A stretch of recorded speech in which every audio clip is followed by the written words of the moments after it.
Okey, sekarang kita lihat pertukaran gas dalam tumbuhan. Okey, kebanyakan tumbuhan, dia akan menjalankan proses pertukaran gas melalui daun, batang dan akar. Jadi ketiga-tiga bahagian ini dia ada luas permukaan yang besar untuk membolehkan pertukaran gas berlaku. Jadi kebanyakan tumbuhan akan guna tiga bahagian ini untuk melakukan pertukaran gas. Okey, jadi ini adalah pertukaran gas dalam tumbuhan. Okey, pada waktu siang dan pada waktu malam dia ada proses yang berbeza.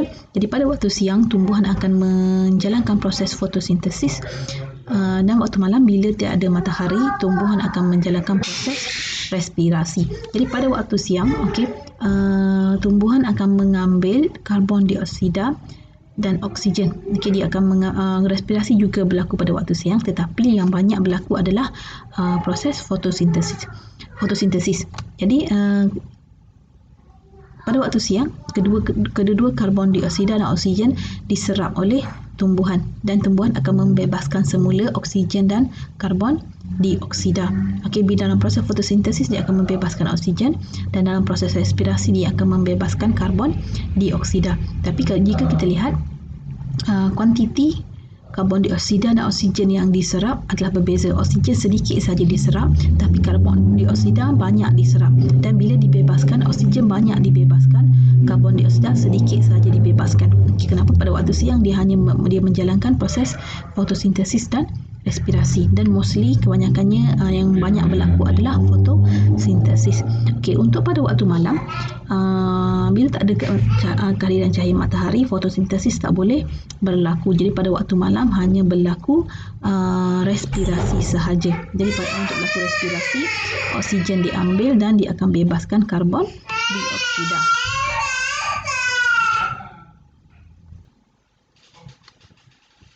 Okey, kita lihat peresapan karbon dioksida. Kita lihat struktur. Yang pertama kita akan lihat struktur dalam daun akan menunjukkan luar pertukaran gas. Okey, peresapan karbon dioksida berlaku melalui stoma. Okey, mengikut perbezaan kepekatan karbon dalam sel dengan di dalam ruang udara antara sel. Okey, ini saya terangkan dalam gambar rajah nanti. Okey, nota semua salin. Okey, ini lukis. Okey, yang pertama dia kata tadi struktur menunjukkan haluan pertukaran gas. Okey, jadi ini adalah haluan pertukaran gas. Di sini kita ada liang stoma. Okey, di sini adalah liang stoma di bahagian bawah daun. Ini bahagian atas daun. Bahagian atas daun dia ada kutikel macam lilin. Jadi kalau kamu lihat daun bahagian atas dan bawah berbeza. Okey, bahagian atas lebih licin, bahagian bawah lebih kasar. Jadi bahagian atas yang licin itu adalah kutikel, dan bahagian bawah bahagian atas ini bawah kutikel adalah epidermis atas, dan kita ada epidermis bawah. Okey, untuk bahagian bawah, okey, ada sel pengawal yang akan mengawal bukaan liang stoma. Okey, liang stoma ini bukaan. Okey, sel pengawal yang akan mengawal bukaan sel. Okey, bila untuk proses fotosintesis, karbon dioksida akan diserap masuk. Okey, karbon dioksida diserap masuk ke dalam sel. Okey, jadi ini adalah ruangan dalam sel. Okey, ruang antara sel. Ini ruang-ruang antara sel dan ini adalah sel. Okey, sebelum proses fotosintesis berlaku, okey, dalam ini, okey, dalam sel dan juga ruang di antara sel, oksigen tinggi, karbon dioksida rendah. Okey, sekejap. Okey, jadi tadi saya beritahu, okey, di dalam ruangan sini, okey, di dalam ruangan sini,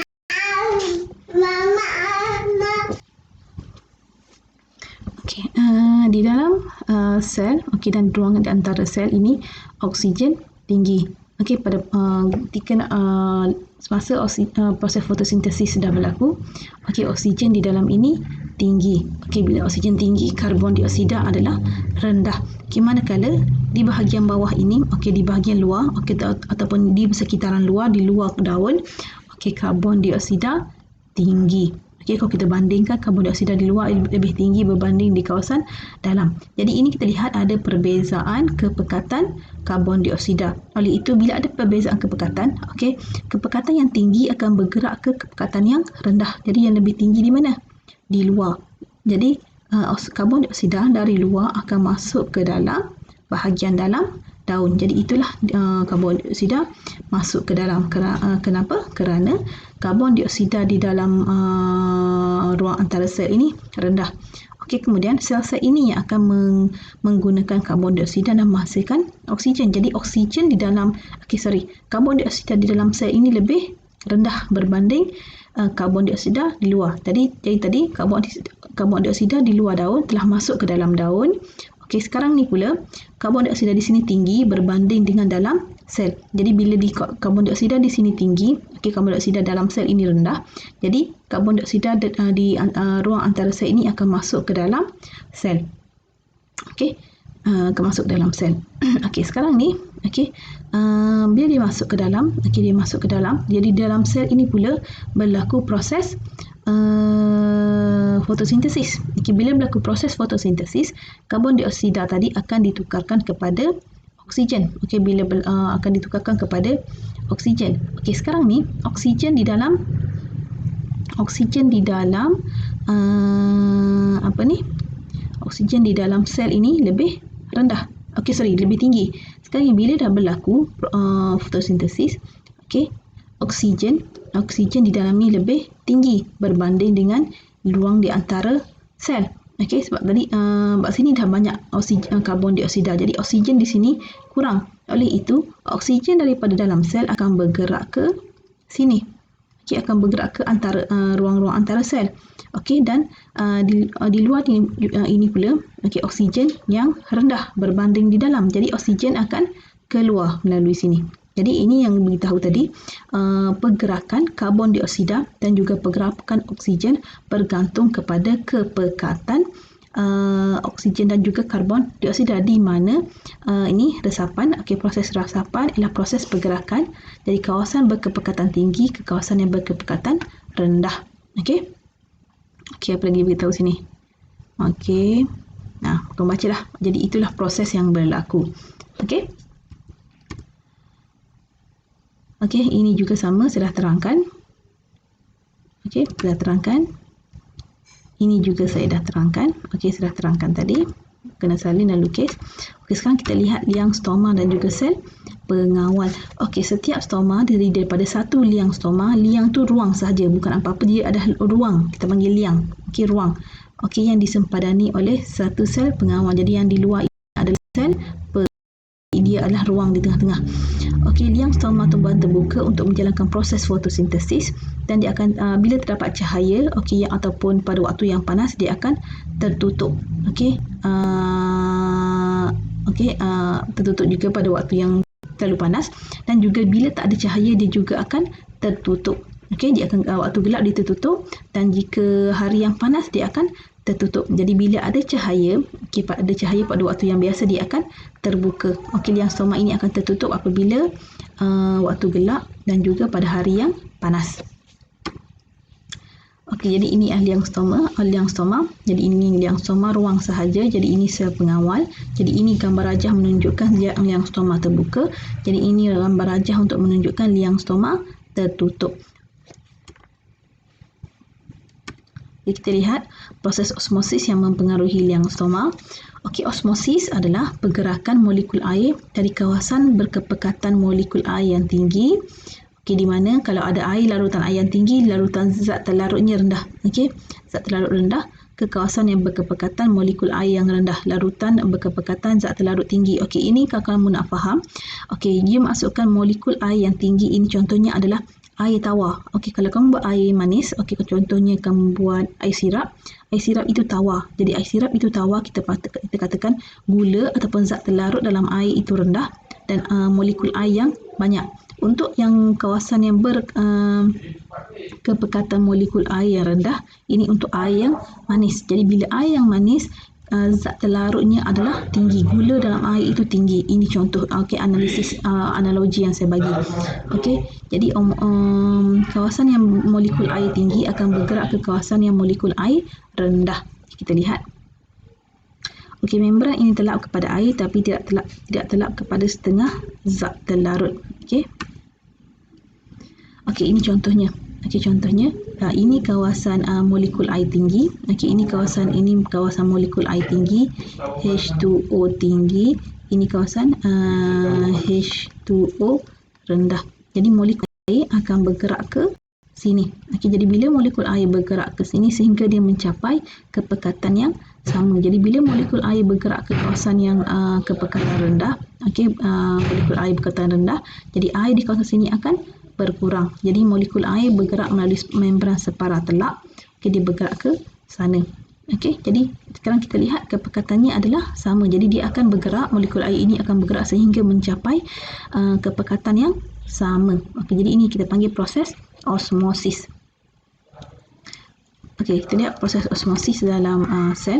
Jadi apabila terdapat cahaya, sel pengawal akan menjalankan proses fotosintesis. Jadi bila dia menjalankan proses fotosintesis, dia akan menghasilkan glukosa. Jadi bila dia menjalankan proses fotosintesis, kepekatan glukosa dalam sel pengawal akan meningkat. Jadi bila kepekatan glukosa meningkat, kita katakan di sini H2O adalah rendah, air adalah rendah. Jadi air akan meresap masuk ke dalam sel pengawal, sebab dalam sel pengawal air rendah. Jadi air yang berada di dalam bahagian tumbuhan yang lain akan meresap ke dalam sel pengawal. Okey, sebabkan kepekatan glukosa yang tinggi menyebabkan H2O adalah rendah. Okey, jadi oleh itu sel pengawal menjadi segah dan membengkok. Okey, menjadi segah dan membengkok. Jadi bila dia segah, dia membengkok, dia akan macam ni. Okey, menyebabkan liang stoma terbuka. Okey, pada waktu malam ataupun pada hari yang panas, air meresap keluar dari sel pengawal. Okey, bila pada waktu hari yang panas, pada hari yang panas, air di kawasan luar rendah berbanding kawasan di dalam sel pengawal. Okey, H2O dalam sel pengawal adalah tinggi. Ini pada hari yang panas. Oleh itu, air dalam sel pengawal akan keluar ke persekitaran di luar. Okey, menyebabkan sel pengawal ini kekurangan air dan menjadi flaccid dan lurus. Jadi bila dia jadi lurus, bila sel pengawal menjadi lurus, stoma akan tertutup. Okey. Ini. Okey, bila ada air, bila sel pengawal ada air, dia akan membengkok. Jadi bila membengkok, ini terbuka. Okey. Jadi bila dia keluar, dia akan jadi lurus. Jadi lurus dan stoma ini akan tertutup. Okey, kena lukis Ini lukis. Okey, ini kita lihat kepentingan persekitaran yang tidak tercemar. Okey, jadi persekitaran yang tidak tercemar penting untuk kemandirian. Jadi kita lihat apa kesan jerebu dan habuk. Jadi bila ada jerebu dan habuk, dia akan menutup permukaan daun dan juga menyebabkan bila jerebu dan debu ini ada di udara, dia akan menghalang cahaya matahari untuk sampai ke tumbuhan. Jadi bila kurang cahaya matahari, kadar fotosintesis adalah kurang.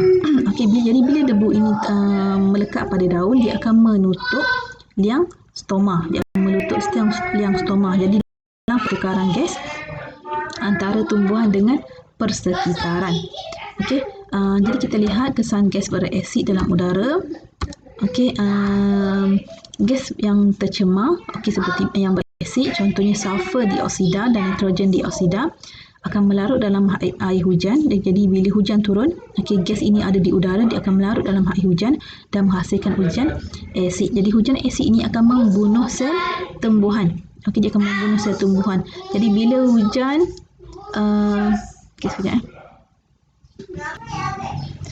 jadi bila hujan asid turun, dia akan membunuh sel tumbuhan, dan bila hujan berasid masuk dalam tanah, dia menyebabkan tanah berasid dan menjadi kurang subur.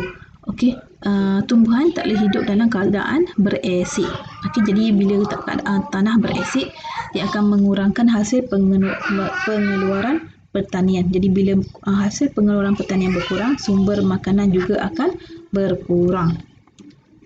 Jadi antara langkah pencegahan, ini adalah langkah pencegahan. Kita haramkan pembakaran terbuka. Yang pertama, kita haramkan pembakaran terbuka. Kita hadkan bilangan kenderaan bermotor dalam bandar. Jadi Jepun juga dah biasa buat. Jepun dia, kalau kamu lihat, orang Jepun dia Kebanyakan ni tak ada kereta. Kebanyakan tak ada kereta, dia bergerak dengan basikal ataupun menggunakan train. Okey. Yang seterusnya, galakkan penggunaan tenaga alternatif seperti tenaga suria. Okey.